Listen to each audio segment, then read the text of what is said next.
Hello दोस्तों, welcome back to video. तो दोस्तों, एयरपोर्ट अथॉरिटी ऑफ इंडिया की तरफ से एक नोटिफिकेशन रिलीज़ की गई थी एडवर्टाइजमेंट से रिलेटेड। तो जैसे कि हमारे मेन टॉपिक रहते हैं, हमारे हिमाचल के लिए अगर कोई वैकेंसी आती है तो वह इंफॉर्मेशन हम आप लोगों तक पहुंचाते हैं।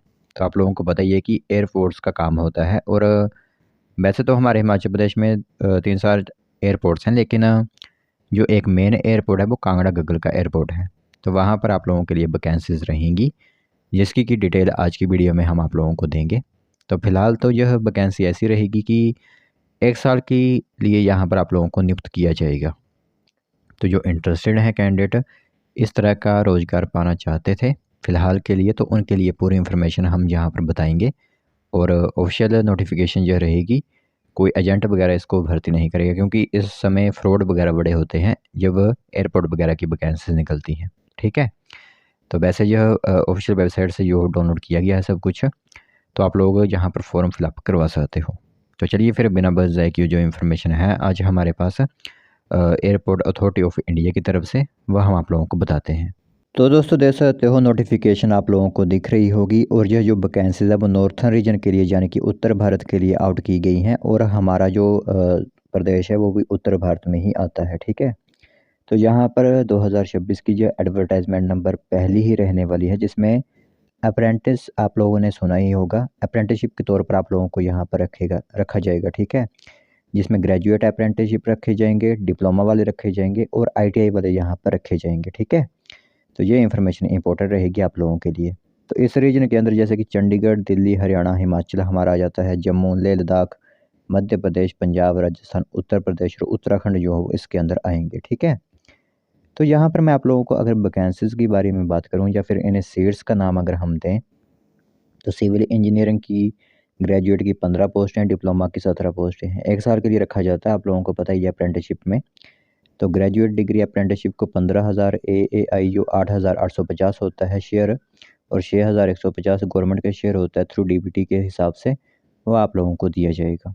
लोकेशंस जैसे कि देख ही सकते हो, हमारा हिमाचल प्रदेश का यहाँ पर आप लोगों को कांगड़ा गग्गल दिख रहा होगा। ठीक है।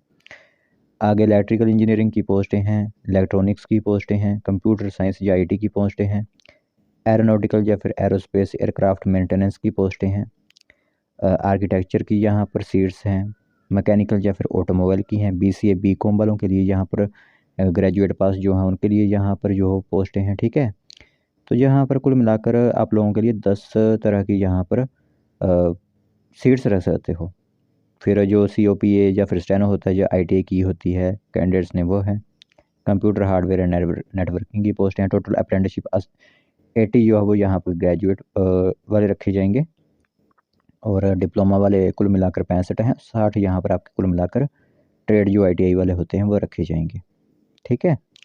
तो यह आप लोगों के लिए कुछ सीट्स यहाँ पर रखी गई हैं। तो लास्ट डेट जो आप लोगों के लिए रहेगी वो 16 सितंबर 2026 रहेगी। पीरियड ऑफ अप्रेंटिसशिप ट्रेनिंग का वो रहेगा 12 महीने का।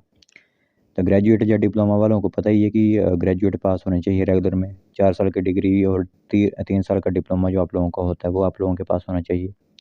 ITI वालों के लिए ITI होनी चाहिए, NCVT वगैरह ट्रेड के अंदर, वह कैंडिडेट इसमें आवेदन कर सकते हैं। तो एलिजिबिलिटी क्राइटेरिया आप दे सकते हो कि यहीं के आप रहने वाले हो। जैसे हिमाचल में कोई आवेदन करेगा तो हिमाचल प्रदेश का ही वो निवासी होना चाहिए, इसीलिए हमने आप लोगों के लिए ये वैकेंसी बताई है। तो कैंडिडेट पास डिग्री या डिप्लोमा 2024 है या 2024 के बाद वाले ही एलिजिबल हैं। 2024 वाले जो पहले जैसे 2023 में किसी ने की, 2022 में, वो इसमें लिए एलिजिबल नहीं रहेंगे। तो मिनिमम 18 एज है और मैक्सिमम 26 तक एज है, जो कि सितंबर महीने से काउंट की जाएगी। तो मोड ऑफ सिलेक्शन दे सकते हो कि परसेंटेज ऑफ मार्क्स जो आप लोगों के होंगे जिस हिसाब से, उस हिसाब से आप लोगों को यहाँ पर रखा जाएगा। फिर जो शॉर्ट लिस्ट कैंडिडेट्स होंगे उनको इंटरव्यू या फिर डॉक्यूमेंट वेरिफिकेशन के लिए बुलाया जाएगा। तो इस हिसाब से आप लोगों का यहाँ पर रहेगा। ठीक है। तो अब आवेदन किस तरह करना है कैंडिडेट्स को, या तो आप साइबर कैफ़े में जाकर भी आवेदन करवा सकते हो, लेकिन इंटरेस्टेड कैंडिडेट्स जो हैं वो अपना वेब पोर्टल बनाया होता है NATS का, अप्रेंटिसशिप का। ठीक है। वहाँ पर आवेदन कीजिए आप जाकर, या फिर www.apprenticeshipindia.org ITI ट्रेड वालों के लिए होता है, वहाँ पर आवेदन कीजिए। ग्रेजुएट डिप्लोमा अप्रेंटिसशिप www.nats.education.government.in पर आवेदन करेंगे जाकर। ठीक है। तो ये इन्फॉर्मेशन है आप लोगों के लिए, बाकी कोई ज़्यादा इन्फॉर्मेशन नहीं है। इसमें कोई भी एप्लीकेशन फ़ीस चार्ज नहीं की जा रही है आप लोगों से, यह भी ध्यान आप लोग रखिएगा। तो यही इन्फॉर्मेशन है आप लोगों के लिए, सोचा एक बार आप लोगों को बता देते हैं। बाकी रजिस्ट्रेशन किस तरह करनी है वो भी आप लोगों को यहाँ पर बताया गया है। ये पीडीएफ आप लोगों को शेयर कर दिया जाएगा, यहाँ से आप जाकर जो वो आवेदन कर सकते हो। ठीक है, इस तरह आप लोगों को यहाँ पर आवेदन करना होता है, जैसे पूरा आप लोगों को यहाँ पर ब्यौरा बताया गया है। तो इन्फॉर्मेशन इंपॉर्टेंट थी। जो एयरपोर्ट वगैरह में 1 साल तक का एक्सपीरियंस लेना चाहते हैं वो आप एक्सपीरियंस यहाँ पर लेकर जा सकते हैं।